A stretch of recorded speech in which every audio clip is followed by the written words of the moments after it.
Bonsoir and good evening. C'est avec plaisir que nous vous accueillons à Vancouver, affectionately known as the best place on earth. We wish to acknowledge that we are on the ancestral, traditional, unceded territory of the Coast Salish peoples, the Musqueam, Squamish, and Tsleil-Waututh First Nations, and all those around the Coast Salish seas. We think it is timely that CAHR is co-chaired by 2 women this year.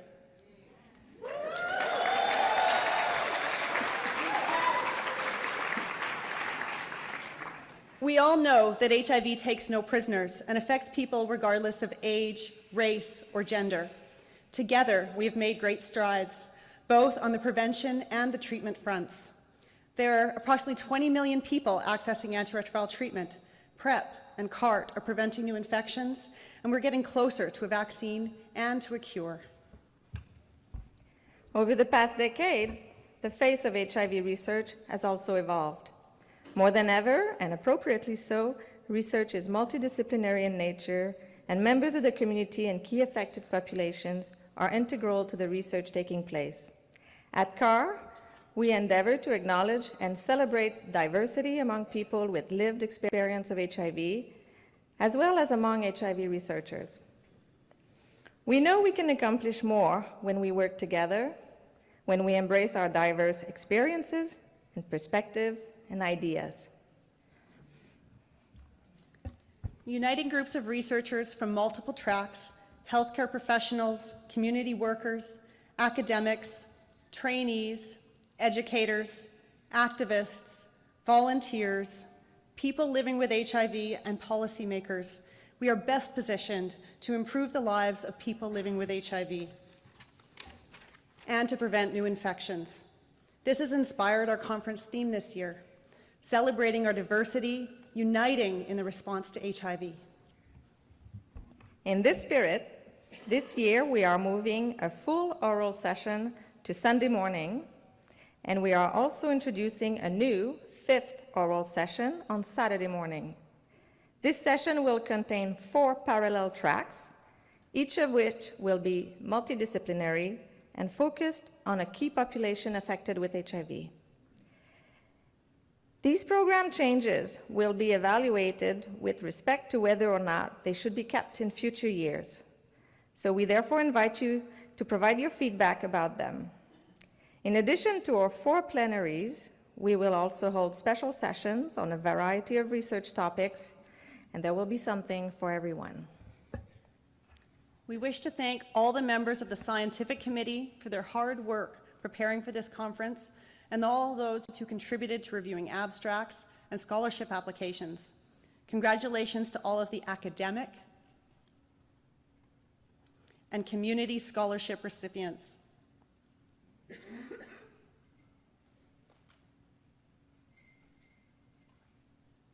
We hope that CAHR 2018 will provide learning and sharing opportunities and inspire your research in the future, all while having a little bit of fun. Enjoy the evening. Yeah.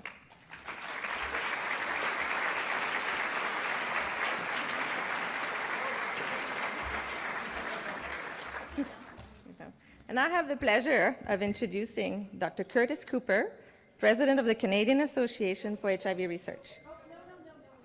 No? Sorry. You flipped 2 pages. Yes. You're here. I'm here. Rewind.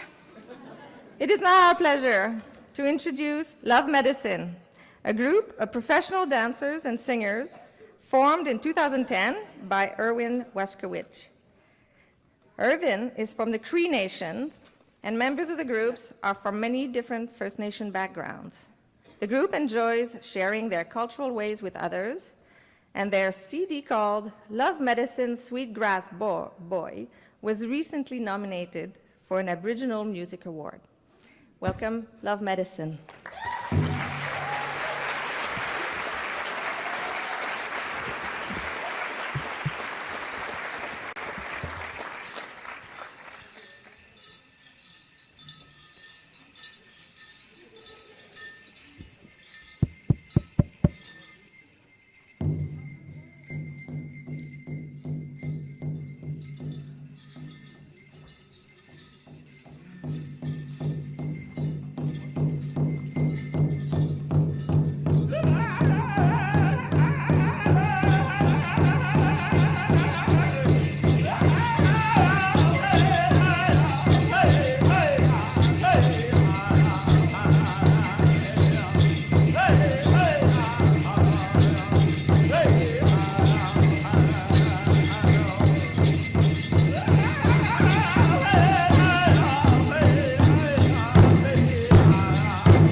Winston. Good evening, everyone. The timer was supposed to be running, but I guess not. My name's Adele Wasquich. I'm the wife of Irvin Wasquich, and I'm actually Stat Lim. And tonight, Juanita and I are going to share the Jingle Dress Dance with you, and it originated from Ojibwe country, and it's a new dance that came out in the 1970s. So the first one is going to be a straight, I guess, 2 starts, and the last one we're going to do is 2 starts of a side step. And because it's a healing dance, on the 2 starts of the side step, as you've seen me when we danced the entry, when I raise our hands, it's sending out healing energy to everybody. And whoever wants healing energy can raise their hands too. Hi, hi.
Kiskit Whitnam. My name is Peter White. My native name is Night Runner. We're going to dance the warrior dance. It's the men's traditional. It's one of the oldest dances. That's what I was told to me. It was the warrior. He'd go out and he'd go to battle, or he'd be hunting for food, and then he'd come back and he would tell his story to his community and his family. So when you see us dance, you'll kind of see us tell our stories. Hope you guys enjoy. We'll do 3 starts of a straight.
Okay, so I just want to thank everybody, and I really hope that you enjoyed our culture and presentation and the spirit of the people, all my relations.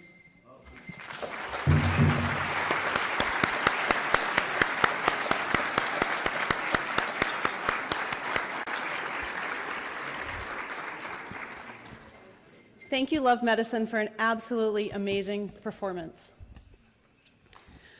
I now have the pleasure of introducing Dr. Curtis Cooper, President of the Canadian Association for HIV Research, to the stage. Curtis?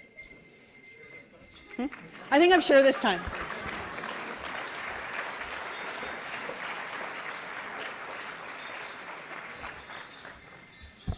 So thank you, Hélène and Melanie, and thank you to the entire CAHR 2018 organizing committee. As president, it is a great honor to take part in the official opening of the 27th CAHR conference. I'd like to take this opportunity to recognize the members of the CAHR Board of Directors for their very hard work and volunteer commitment over the last year.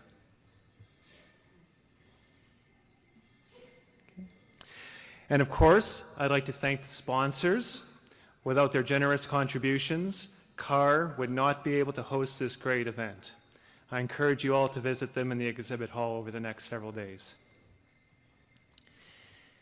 The annual CAHR conference is the premier gathering in Canada for those working in all disciplines of HIV research, as well as policymakers, persons living with HIV, and other individuals committed to the end of this pandemic. This year, the CAHR Board has introduced several exciting new innovations, which include 25% more abstract sessions, which reflects the ever-growing number of excellent abstracts submitted each year. A greater focus on key populations, which will be achieved by dedicating one abstract session and offering one new investigator to the 4 2018 target populations. And introducing a scholarship program that allows free registration fees for community members.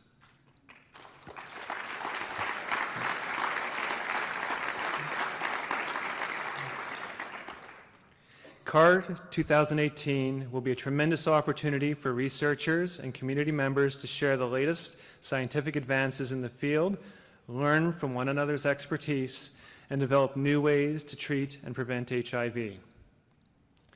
I hope you enjoy the conference, and thank you in advance for your contributions, participation, and support. I'd now like to invite Mr. Chris Bunting to join me on stage to introduce this year's winners of the CAHR-CANFAR Excellence in Research Awards. The CAHR-CANFAR Excellence in Research Awards highlights and celebrates the contributions of Canadian investigators in HIV/AIDS research in Canada and internationally. Each year, up to 5 CAHR-CANFAR Excellence in Research Awards are bestowed to mid-career researchers across all tracks. The recipients of this award have proven track records of excellence and have demonstrated a commitment to improving the lives of those living with or at risk for contracting HIV. As I read their names, I would ask that the awardees come forward and receive the prizes. The winners of the 2018 CAHR-CANFAR Excellence in Research Awards are, in the basic science category, Dr. Adam Burgener.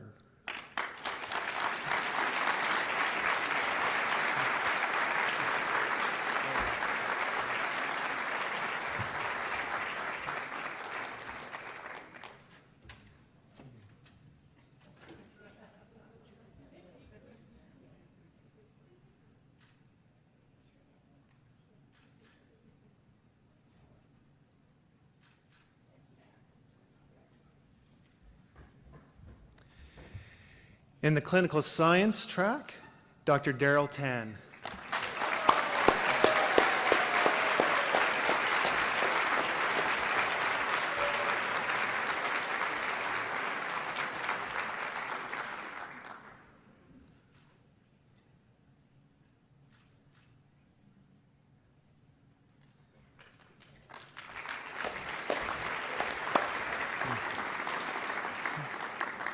In Epidemiology-Public Health, Dr. Ann Burchell.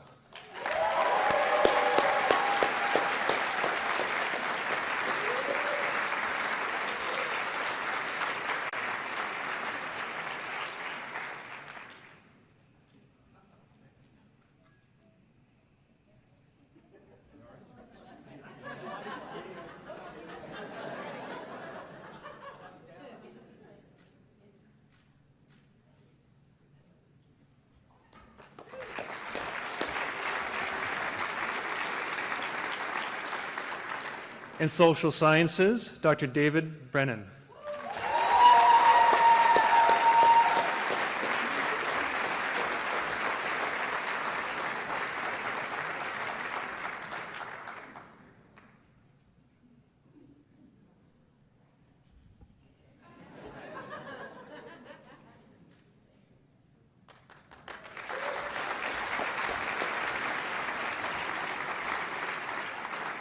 And finally, in community-based research, Dr. Winston Husbands.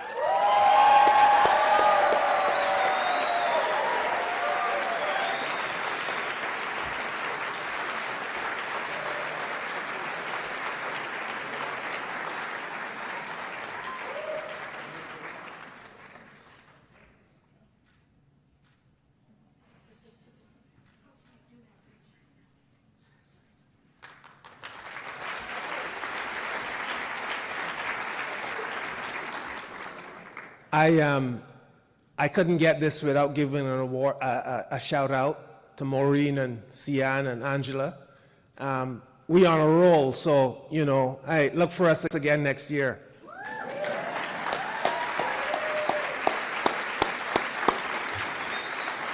Okay. Thank you, Curtis. Okay. We would now like to welcome to the stage Dr. Angela Kaida, who will bestow the Red Ribbon Award.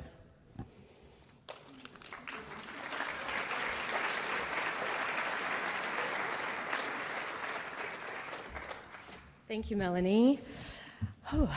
On behalf of a large and diverse community of HIV researchers, clinicians, advocates, activists, and frontline warriors across Canada, it is my distinct honor to introduce Valerie Nicholson as the 2018 winner of the CAHR Red Ribbon Award. Whew. Yes.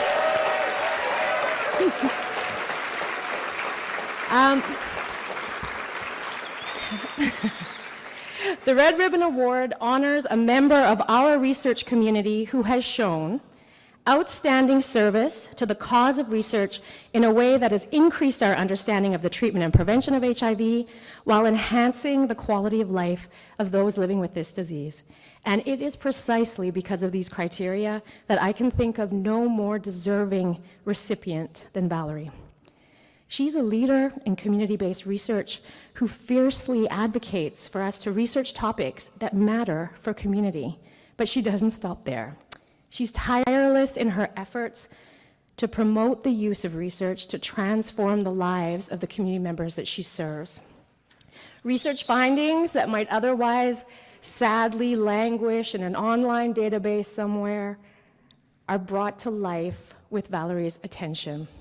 And to know and conduct research alongside her is a blessing and a chance to understand the potential of HIV research when done in a good way.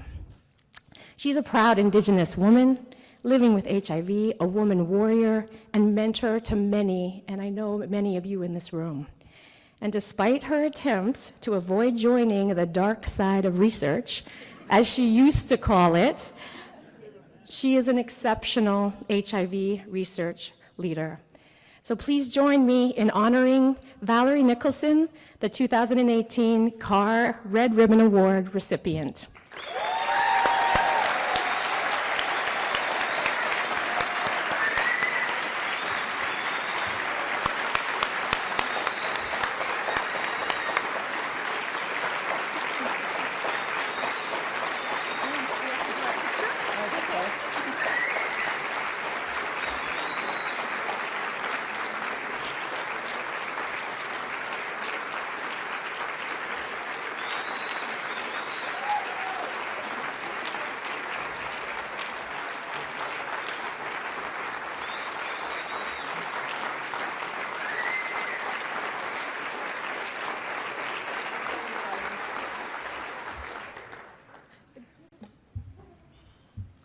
Thank you very much.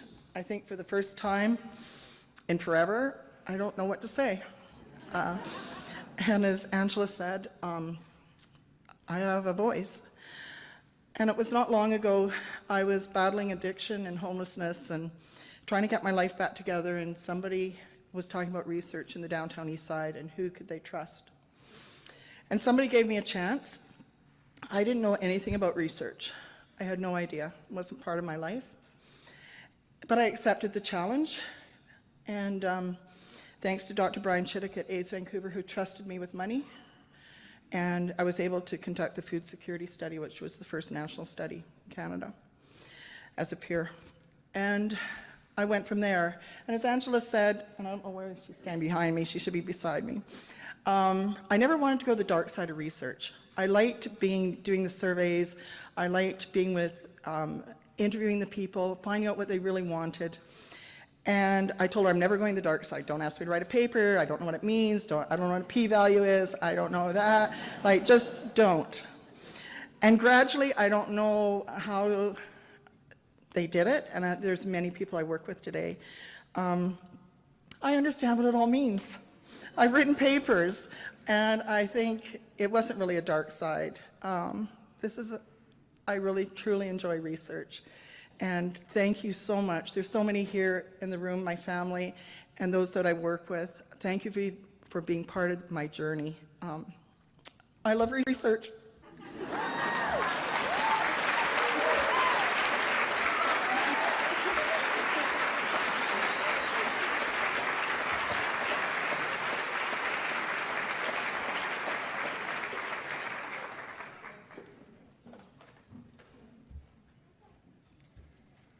Thank you, Val.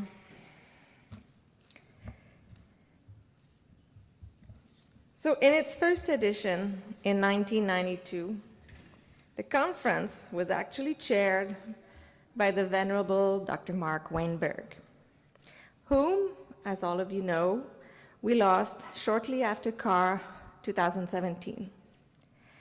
I'm sure you all have memories of Mark joking about the Mark Wainberg pre-memorial lecture while introducing the lecturers being recognized each year. While we will resume the Mark Wainberg lecture next year, we felt that it would be fitting to take this time to remember Mark, particularly his role as a mentor and colleague to so many HIV researchers. We have invited a few of them to share with us their memories of him. Among them, Thibaut Mespled, who worked with Mark since 2011, Hugo Soudens, who did his master's with Mark in the late 80s, Bluma Brenner, who has worked alongside Mark for over 30 years, Marina Klein, a colleague of him for 20 years, and if his plane did not land late, Chen Liang, who joined Mark as a postdoc in 1995. And finally, I will then invite Mark's son, Zev Wainberg, to join us and say a few words. So I invite the first speaker, Thibaut, to come up.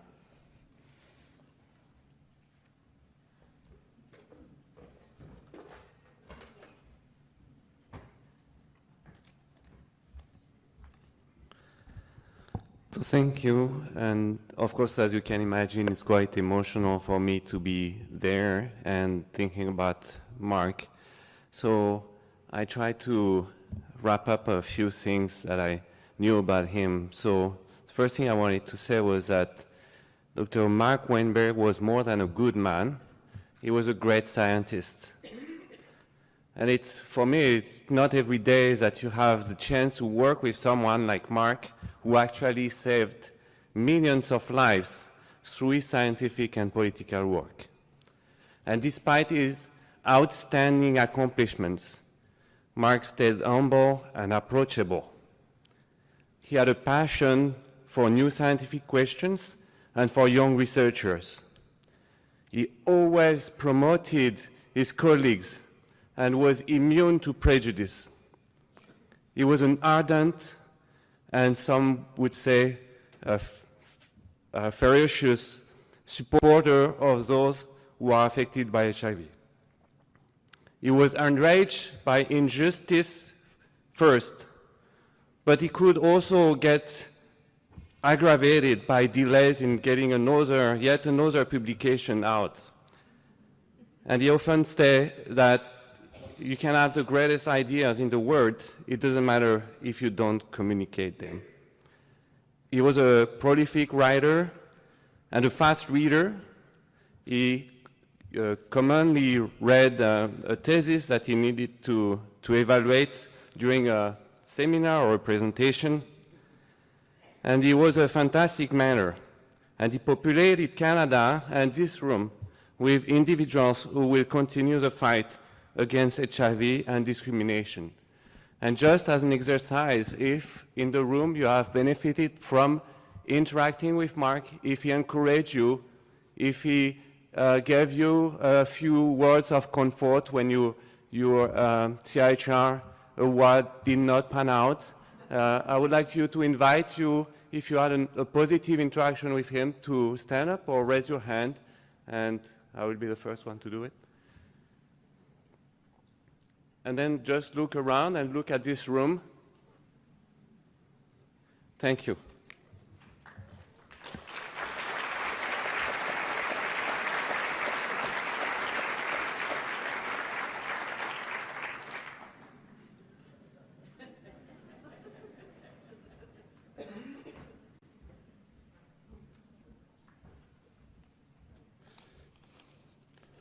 Good evening.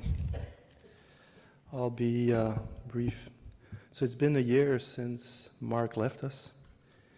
And in various forums since last year, so much has been said regarding his career, his accomplishments, his unwavering dedication, his uncompromising dedication, how he was supportive and proud of his trainees, how he loved his family.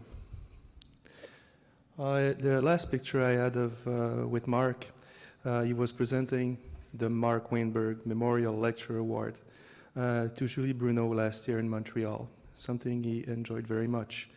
And you can guess that from the smile he bore. Later that same evening, we had a few beers together with Michel Tremblay from Université Laval, who's also one of Mark's former trainees. And we reminisced about the old days. And we laughed, and we laughed. Mark was in a great mood. He was due to travel to Florida the next morning to be with his family, his grandchildren. He was ecstatic about that. I never met him again. Everyone in this room owes something to Mark, and some of us owe him almost everything. That's including me. Without Mark, CAHR would not be, and it will really never be the same without him. Je suis convaincu, je sais que la mémoire de Mark va être encore vivante lorsque la maladie qu'il a passée une bonne partie de sa vie à combattre va être guérie et va être oubliée.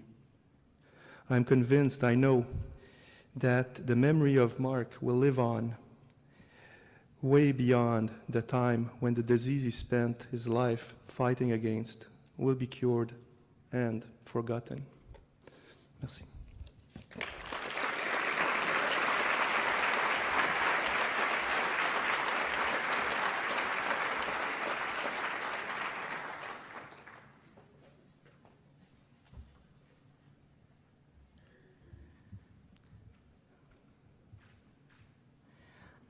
I know Mark for 40 years, and I've worked with him side by side for 34.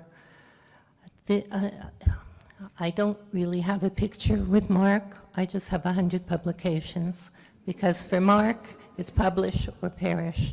And so my picture of Mark is always the papers I wrote. Next. It's kind of difficult. I changed my whole speech when I sat here and I watched people presenting. And I just would like to say Mark never saw the dark side of HIV/AIDS.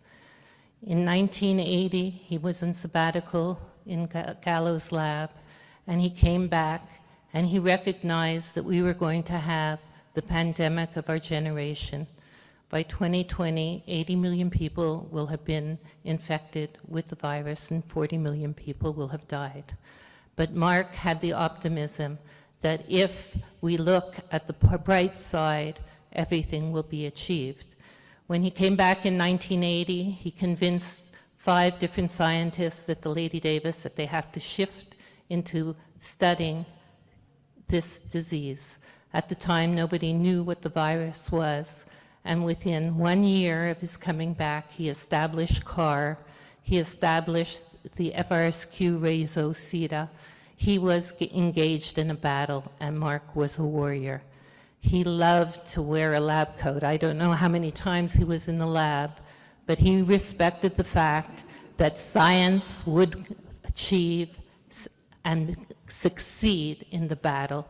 He ran to whoever he could. He said, I need a drug, and Bertrand Belot gave him a drug, 3-TC, the most widely prescribed drug in the world today for the treatment of HIV.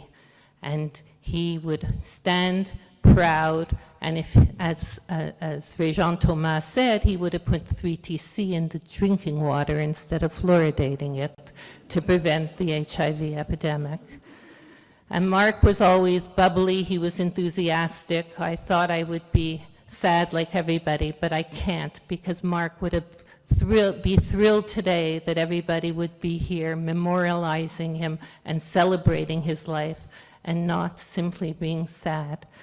But Mark always viewed himself also wearing, you know, he was a cross-dresser. He wore a lab coat, he wore a business suit, and he wore a T-shirt. And the business suit was, he realized that the biggest ally that we would have in the battle of AIDS would be an alliance with pharmaceutical companies. He looked at them as a friend, not a foe, and he insisted on the development of new drugs and the availability of generic drugs. He also viewed himself as a politician. And in an era in which HIV is fraught with stigma, discrimination, fear, and etc., Mark became the man of the hour, the voice of the HIV/AIDS epidemic.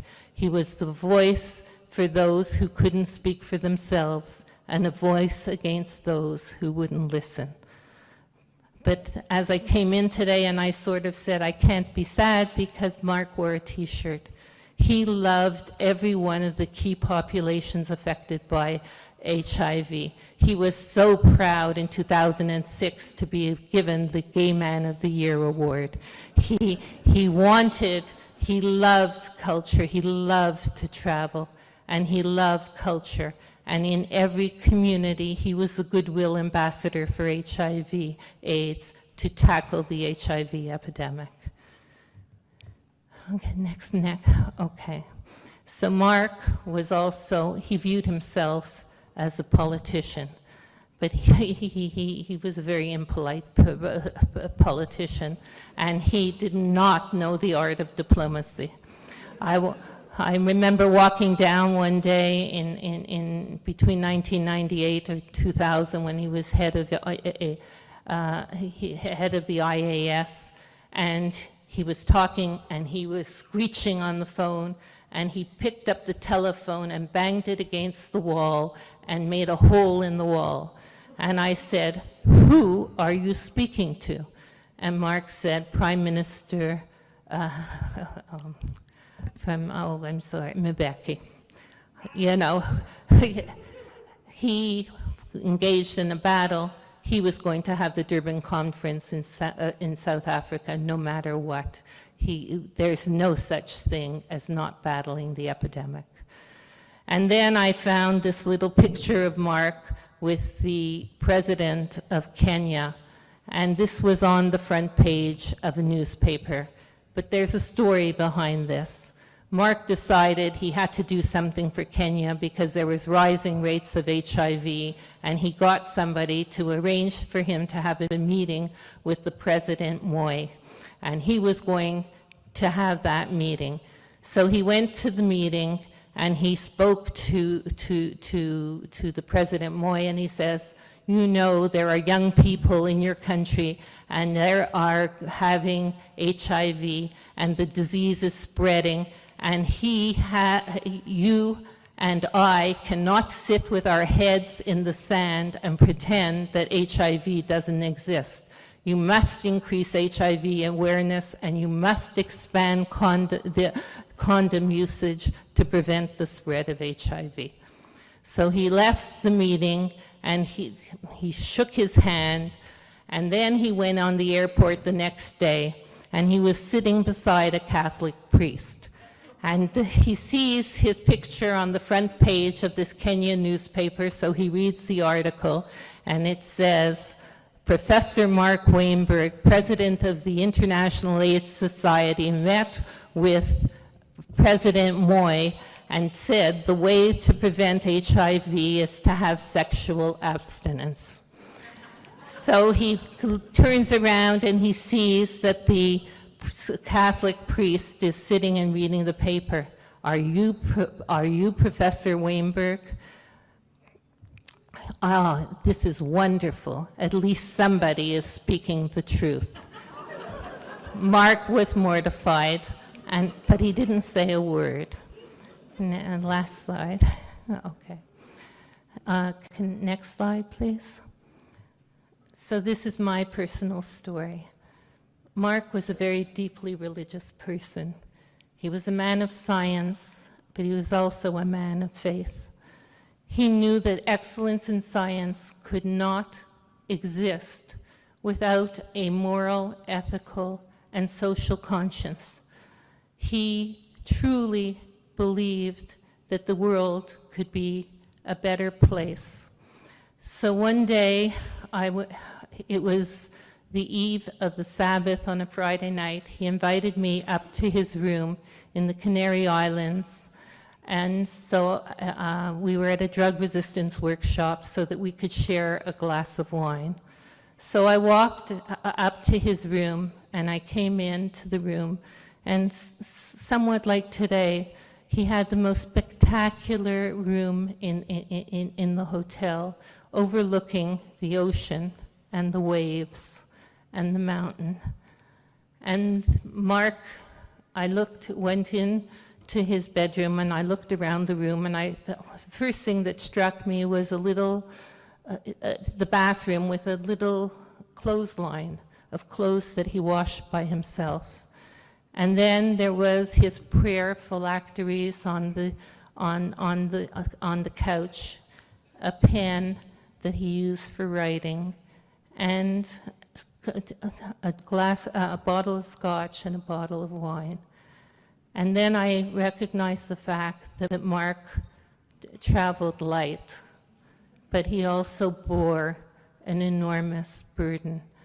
And he had a vision, and he had the faith that if we are righteous people, and if we work together and work hard enough and are concerned greatly and as much as we can make a difference, and we can conquer all.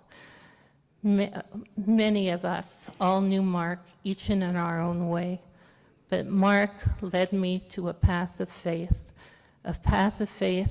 and the hope that if we work hard enough and continue in his legacy, we too can make a difference in the world, not only in a battle against HIV/AIDS, but to make a better, more sensitive and humane world.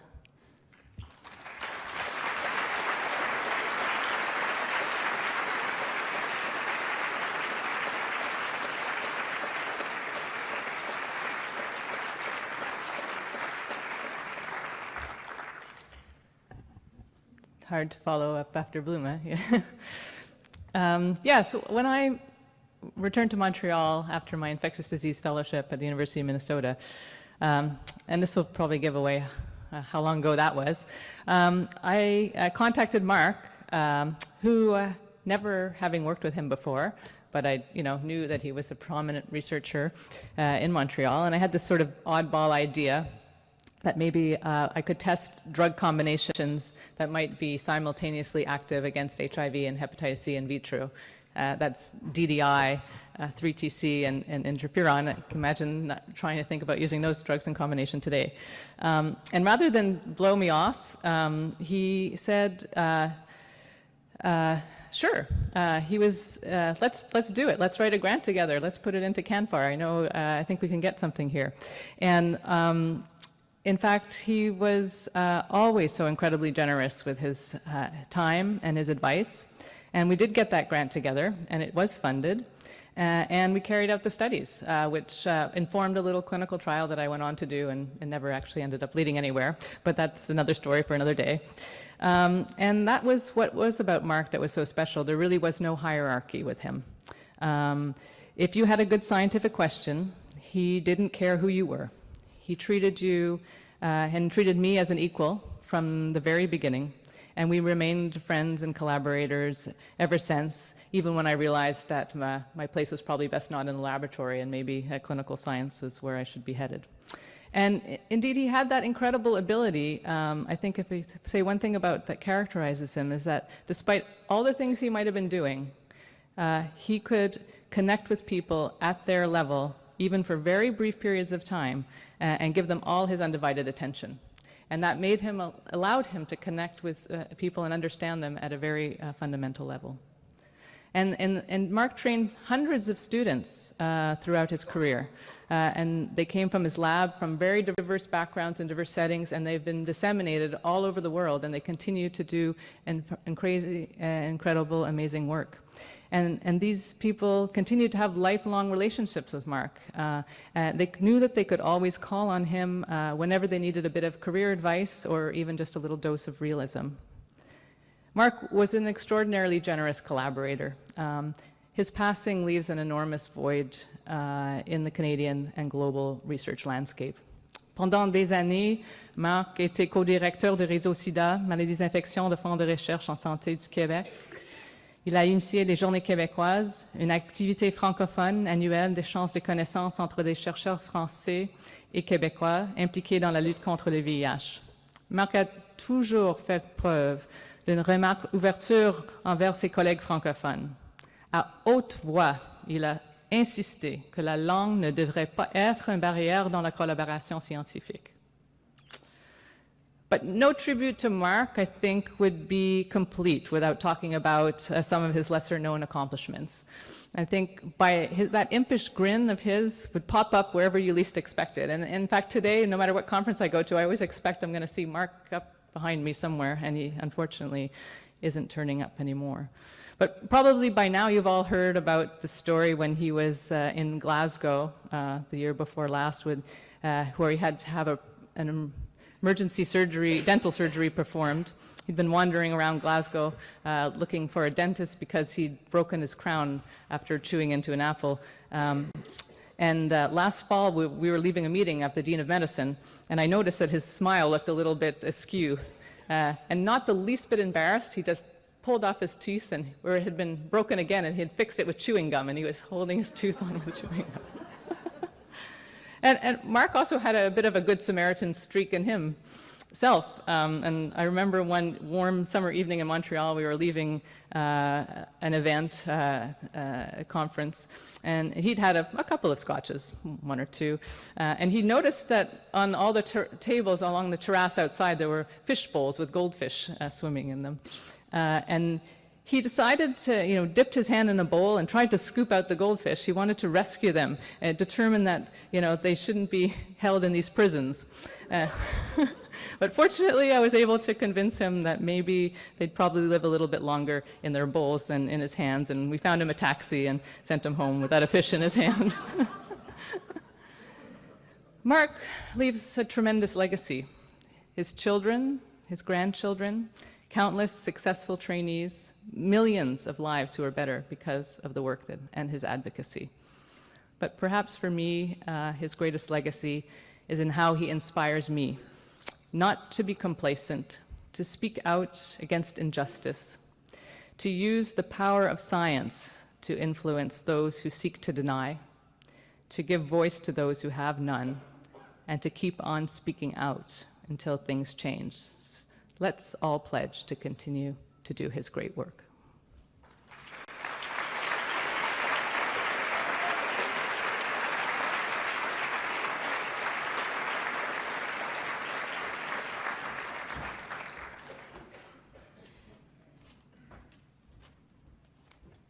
So the plane landed on time, so I made it. Yeah, so Mark is a great guy to remember. And I clearly remember when I first met him in 1994. And when he visited Nankai University for a Canada-China Joint Research Symposium. At that time, I was studying for my PhD. Mark was 49, the same age as I am now. So time flies just a bit too fast sometimes. I gave Mark a tour of the campus and our lab. And I also took the opportunity and asked him tentatively whether he may need a postdoc like me. And he said, write to me when you are ready. So in early 1995, I wrote to him, telling him that I was graduating, and asked whether he was still interested in recruiting me. Weeks later, his letter came, asking me to send him a photo of myself. So I went to a decent photo studio and took a very nice and serious picture of myself with suit and tie, but I don't wear it today. I guess the picture worked. He wrote back to me very quickly, said, yes, you are the guy. So I came to Montreal in 1995 and started my postdoc training with Mark. I never thought then that I would stay in the same city, Montreal, in the same research building, and also on the same floor for the next 22 years with Mark. But I never regretted it. Who will?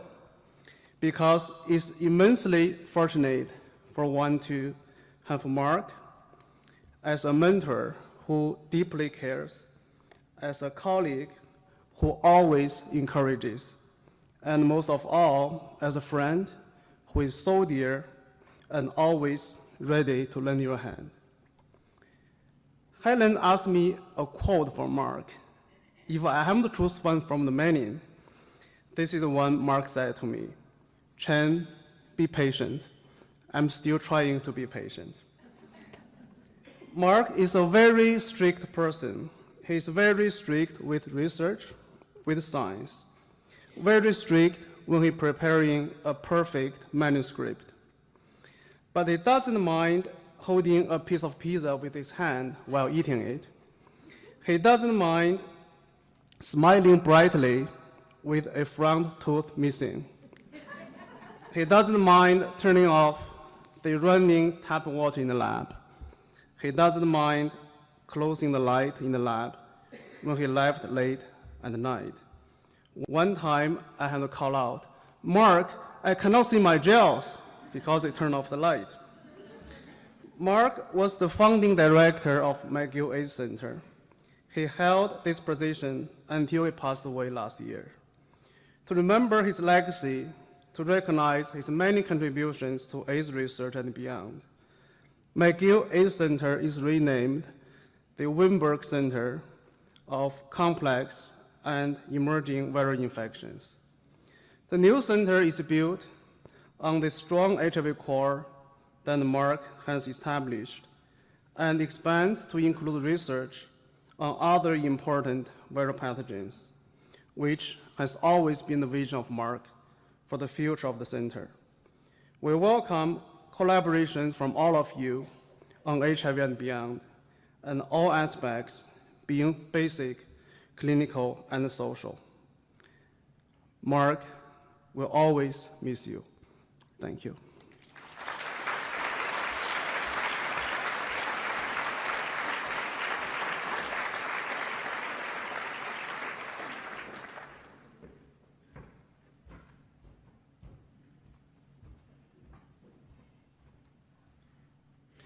So, on behalf of our family, I'm Mark's son, Zev, by the way. I really want to thank the CAHR for inviting me to say a few words, and in general to the entire organization and the organizing committee for putting together what has been a very nice tribute. So as part of thinking what I was going to say, I decided to look into this Wainberg lecture a little more. which I knew little about actually. So I went on, it's amazing what you can get on the internet these days. You just Google Wainberg lecture, CAHR, and then I'm sitting there with my daughter, which is also a nice thing because my kids get to have an opportunity to see their grandfather, and you know, for many years hopefully, in these kind of opportunities.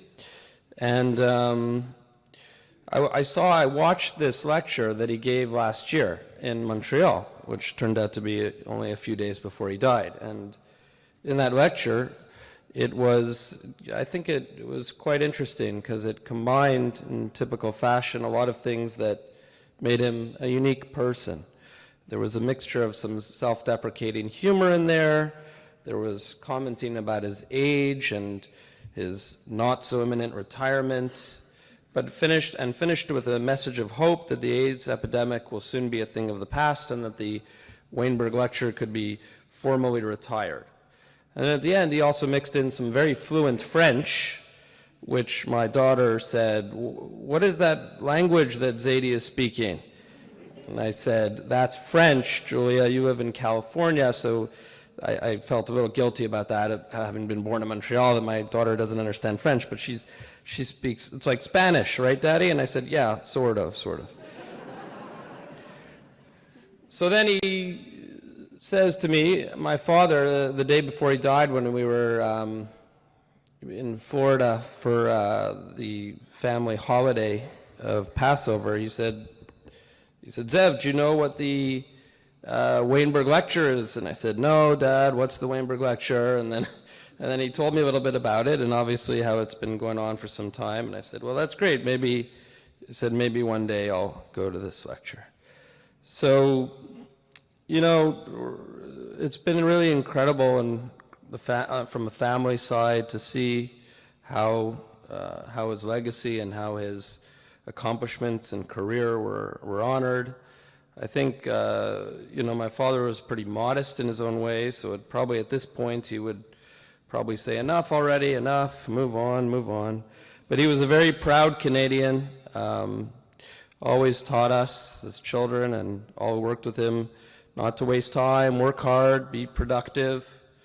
So, and a number of years ago, I said to him, "You know, you should start cutting back and maybe do something else with the rest of your life, take more vacations, spend more time with family, you know, spend a few months in Florida or in California." And he said, "Why would I do that, Zev? I like working. This is what I like to do."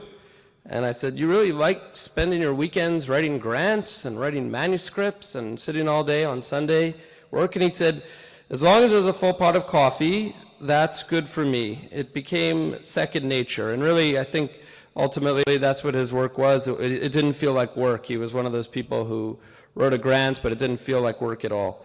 And that's something that is a pretty unique thing. Now, to get to that position and to get to his position, his career, of course, he didn't do it on his own. He had an incredible lab support and very dedicated people who worked for him, some of whom you've heard tonight. They were really instrumental, obviously, in making him what he is, and he was very, very proud of that fact and deeply grateful to all who worked for him so loyally. He loved mentoring students, postdocs who traveled all around his world. And that's probably one of his greatest legacies, knowing that so many scientists from around the world, not just Canada, became independent and themselves world-class research scientists.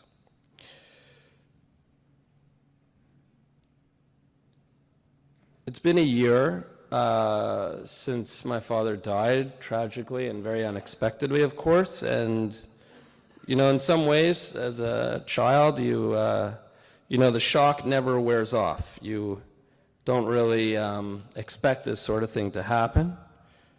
But over the last few months, you know, the focus in particular has been on all the positive things, all the things he taught me, gave me some my own good advice for my own career, and really got to do a lot of things that he wanted to do. And like I said, he really was one of these people who said, "I never want to slow down. I want to work until the day I die." And Can't ask for more than that, because the day before he died, he was sitting on the balcony in Florida with a red pen correcting manuscripts.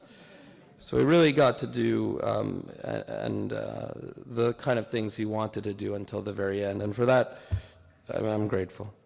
So ultimately, I hope all who remember him as a person who not just made incredible contributions to his field, but as you've heard tonight, someone who really loved life, someone who loved his family, loved his work, and always had a good smile and attitude on his face. So, or good attitude and a smile on his face. So I want to thank you all for inviting me here. It's been a really nice tribute, and thank you.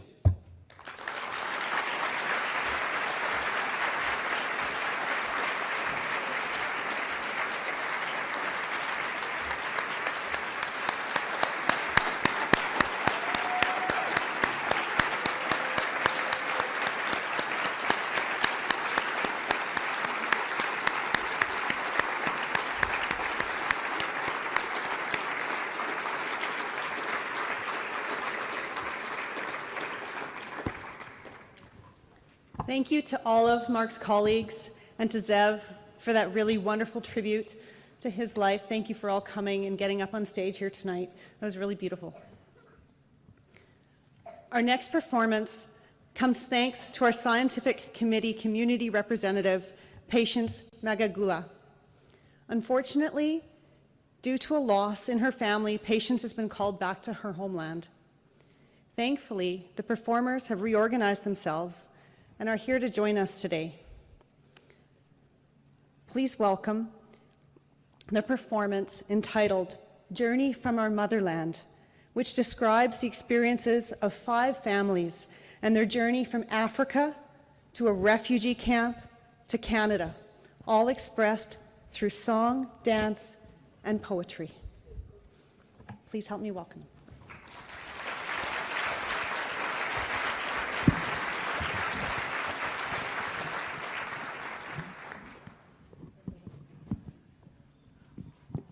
From the other side.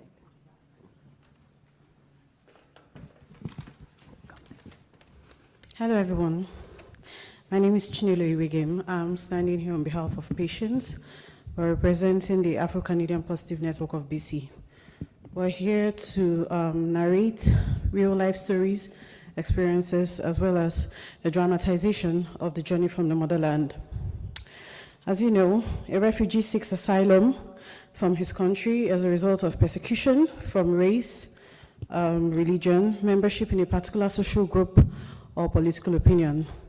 Having survived the trauma of wars, political upheavals, insecurity, hunger, stigmatization from HIV, the journey to a new land poses huge challenges, including physical threats along the way, the terror of adjusting to life in a new country, nightmares from past events, language barrier, anxiety over how to survive, and lack of the social support from extended family.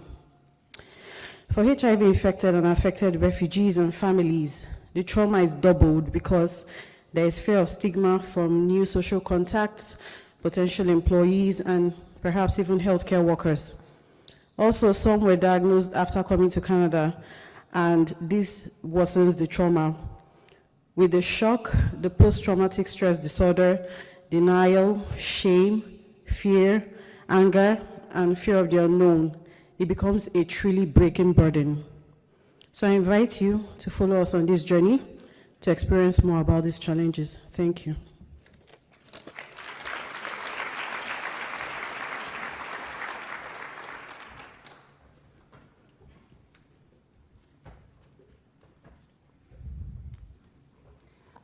My name is Grace, and I'm coming from South Sudan, the country of war, in which it has left my husband with a permanent disability. I remember the day the rebel took him in the bush for 9 months. We knew that he's dead. We didn't know that we will see him again. But thank God, a good Samaritan just came with him from the bush He spent 1 year without knowing my name. He didn't know the name of the kids. He didn't know who I am. That night, I remember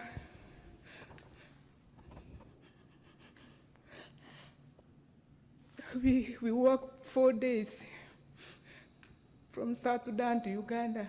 We crossed the border. Then there we reached in the camp. Living in the camp, not easy, the refugee camp.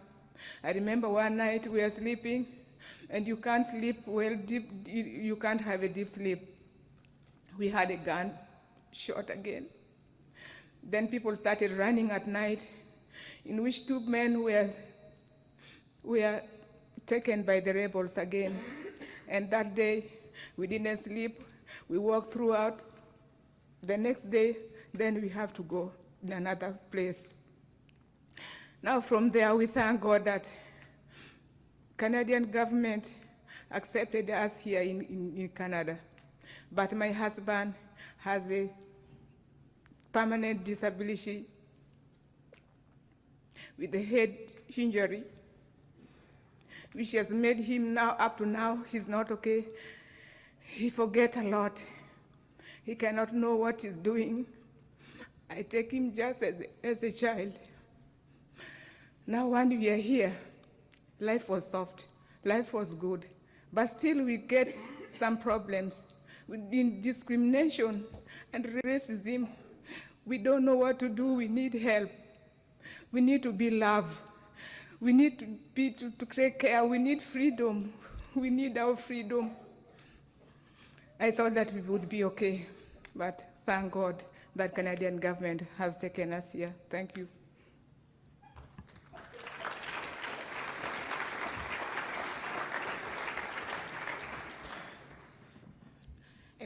Good evening, everybody. My name is Rosemary. I'm from Zimbabwe. I will be here on 2011. When I will be in Canada, the government taking me to the doctor. The same day, they said I've got HIV. That time I didn't eat, I didn't sleep. I go again to doctor. I said, doctor, please, can you check me again? The doctor said, yes. Check me again, then they said, you have got HIV. Then I say to doctor, what I can do? Doctor said to me, you need to start to take your meds. I started taking my meds 2011 on February. That time I was crying every day, no eat, because HIV, everyone is talking about HIV. They don't talk about another sickness, but only HIV. That I was thinking, now I'm going to die. I'm going to leave my children. My children, they don't have a father. Father died long time. I'm a widow. What I can do with this sickness? I was crying every day. But now, I just said, I don't do anything with this sickness. God, He knows. Otherwise, I can die with sickness, otherwise, with HIV, otherwise, no.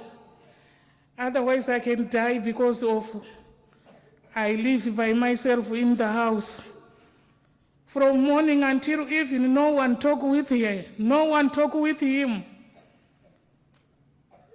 That sickness, he can die, he can make me die. Not HIV. Because HIV, I control my HIV. I take my meds every day. I take my meds for blood pressure every day. I don't think I can die with HIV, but I think I can die with another sickness. Every day when I talk with my children in Africa, I tell my children, I've got HIV, But HIV don't kill me. I can die because of loneliness. I live by myself every time. No one talk with me. Some people, they said, no, don't talk with African people. African people, they have got HIV. Not only African people have got HIV, but most of people, they have got HIV. Thank you so much.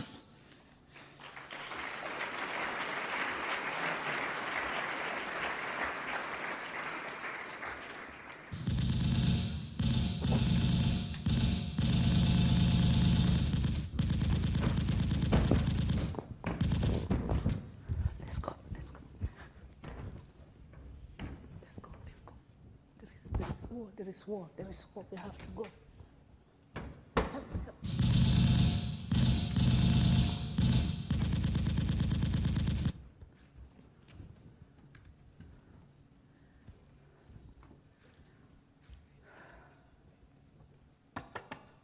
Come in.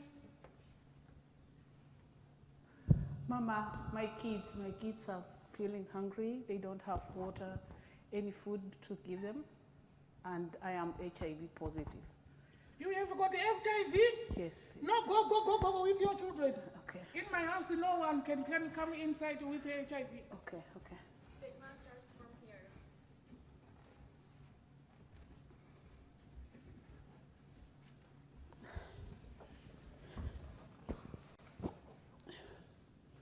The family has bought some brown water.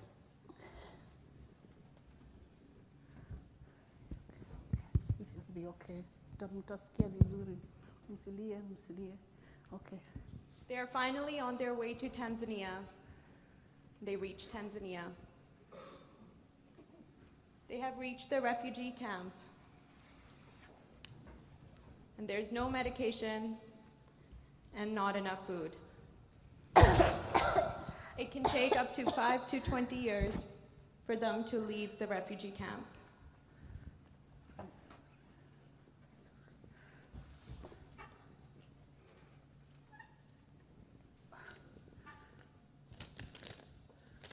Later, Max, later. Look, we are going to Canada. Oh, okay, let's go. Yeah. Where's our bag?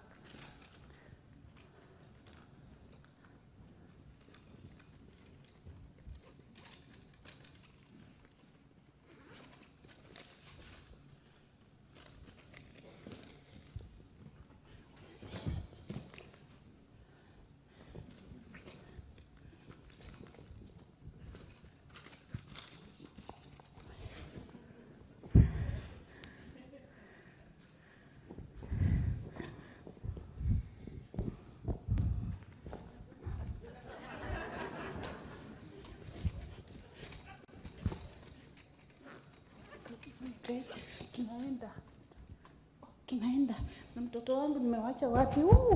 Baby, don't worry. Let's go.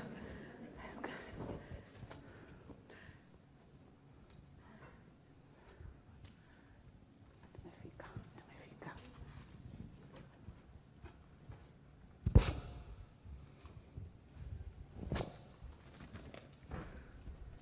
Documents.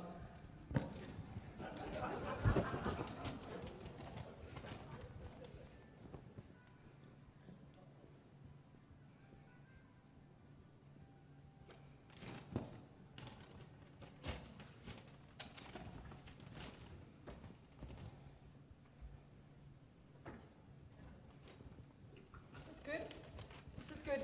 Thank you. Sunday. Welcome to Canada. Yeah, Sunday. Hello. So I'm gonna check you guys. Deep breaths, please. Deep breaths. Deep breaths. Okay, on your way to the social worker.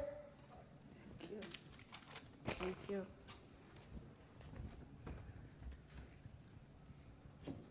Welcome to Canada. Thank you.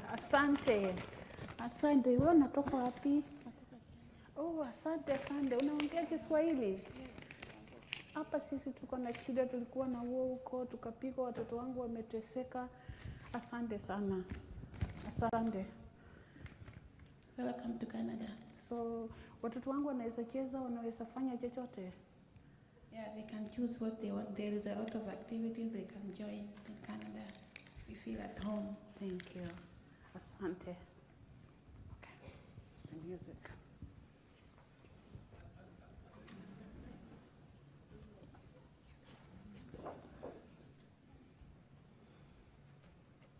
Here's the music.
Thank you very much. Thank you. What you have seen us do, all this was put together by Maxwell. Maxwell came to Canada last year, August, as a performer dancer. Maxwell is deaf. In Africa, they kill them for their potty parts. But here, Maxwell is. He's deaf, and that is what he can give. Thank you.